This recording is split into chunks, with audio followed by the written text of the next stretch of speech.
All right, I want to take a brief moment here and explore the needs matrix for the pedophilia that I've seen used to counsel children in this, and so their kind of motivation framework wasn't as sophisticated, wasn't as developed, and I just saw them. I over the course of about a year, I would say, began to see them as a kind of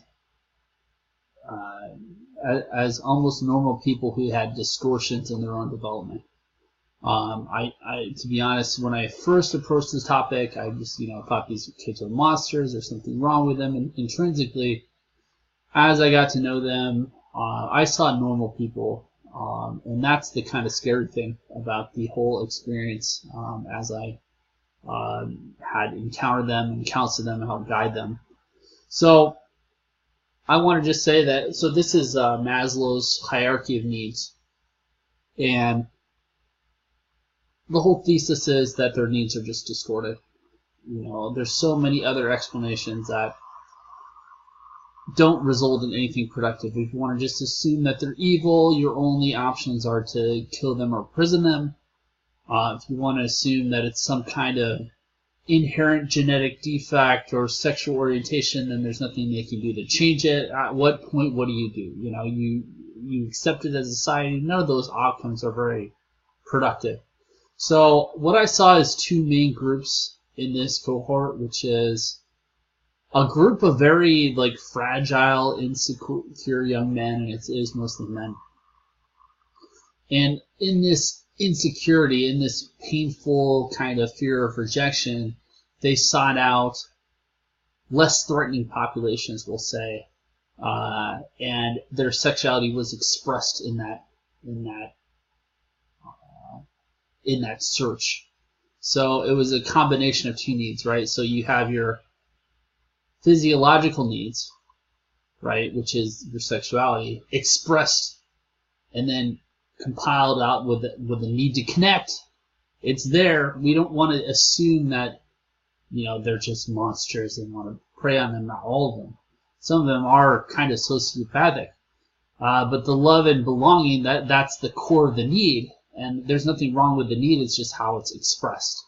So once they understand that, now at what point, how do you reform it? So it's better to catch it early. Obviously, those patterns aren't drilled into them, into their way of life or their identify.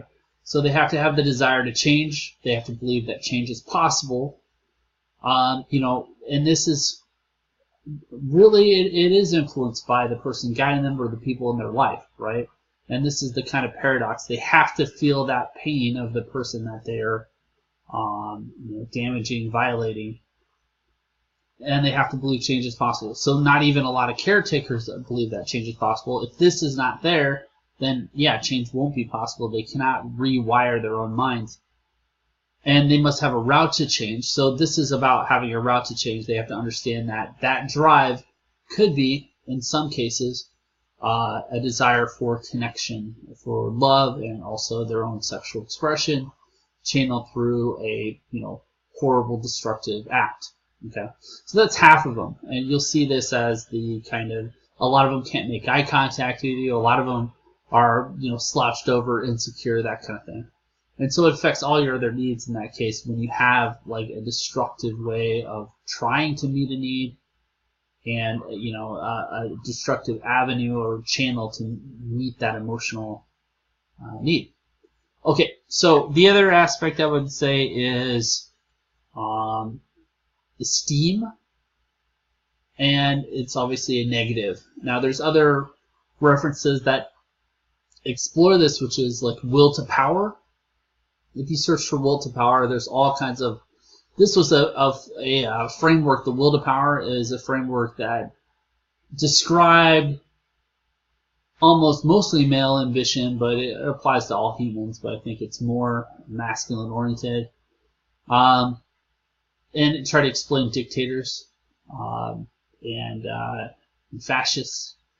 And this is the kind of sociopathy. So, So when you told me before, you're just about searching for more victims, this might be this category that you're describing, and they're almost like two different types and two different people. And I saw that clearly in the like hundreds I've spoken to. Half of them were looking for that sense of importance. Now that can have several different iterations. So you talk about like status or recognition, right? So what is the status involved? Well, if you're trying to get away with something, right, you have that excitement. If you're trying to be defiant against something, some social norm, then there's that excitement there. You have strength. So a lot of these pedophiles weren't physically strong, and so they expressed their savvy, their intelligence, and a lot of them were extremely manipulative, but they expressed it in a mental sense or in their own self-perception by getting away with something, by forcing another human to do something they did not want to do. It was an expression of strength in their mind, right? So this is how all this gets distorted. I saw the same kind of motivational mix as I would in like a dictator, for example, who wants to be defiant and wants to take over the world, those kind of things. So, and then it was just the pedophilic angle that allowed them to express it. So, you have to replace these.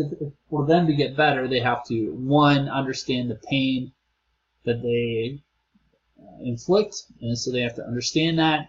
They have to have the desire to change. They have to have the belief that change is possible, right? So that mostly, the adults around them, those kind of thing. And eventually that has to become a belief in themselves and a route to change. So they have to understand, like maybe this includes, instead of trying to find love and connection in some kind of forced activity or relationship with someone that is in an appropriate age, obviously, maybe they learn first to connect with an animal, and learn to accept themselves, or have different practices for self-acceptance, and then they start to develop other relationships with other people that are considered normative, and then as far as the people looking for a sense of or drive, if that's, and I do think that our predisposition comes in here, whether we more focused on connection or more focused on drive and achieving things. There are genetic influencers, but ultimately it's the kind of distortion that leads to the destructive behavior. So for if you're looking for status, or maybe it's a job, maybe it's achieving some kind of academic thing, maybe it's a sports thing. So there's other ways to meet these needs other than the act which is destructive to another person. So they have to have like a belief in the non-aggression principle, for example. That'll create the desire to change. They have to explore the pain that whatever their actions cause, so those kind of things. So the challenges, as I see it, is change support is not easily available because it's just either not talked about in society, or the counselors don't know how to deal with it. Because, it is very difficult, I would say, to make that jump between, wow, you're a monster, to, okay, I see how your path diverted into this dark area, here's how you can walk out of it, here are some other avenues that you can explore to meet these needs. It's a level of empathy that most people are not comfortable with at all. The other challenge at the moment, it's the last estimate I saw was 37,000 people a day were affected by it.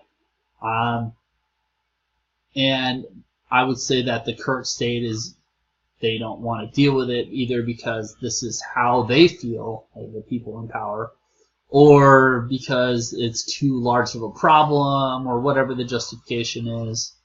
I think we have the list of people who do this just by our whole tech surveillance system, and so it could be rooted out if we wanted to. But even if we root it out, at what point, how does it be treated? How does it become convicted, and those kind of things? So there's no, as far as this analysis go, I don't see really any psychologists came up with this. or any kind of treatment to understand this model. So it's a hard challenge. I mean, even if you were to root them out, how do you treat them? That's the problem. And I brought this up earlier. I mean, we have a prison industrial complex that could easily be repurposed from nonviolent drug offenders to pedophiles. We could replace them and then some. So there could be some kind of market interest in this, but ultimately, in order to deal with this, I would say it has to be brought out into the open, it has to be understood, and it has to be attacked. And it also needs to not be enabled by the media, the people that control them. It just seems that there's some kind of interest in perpetuating this in order to, either as a direct or indirect way, to kind of assault the moral character of a country. So, all right, well, that's the breakdown as I see it to understand it. Thanks for listening. Bye-bye.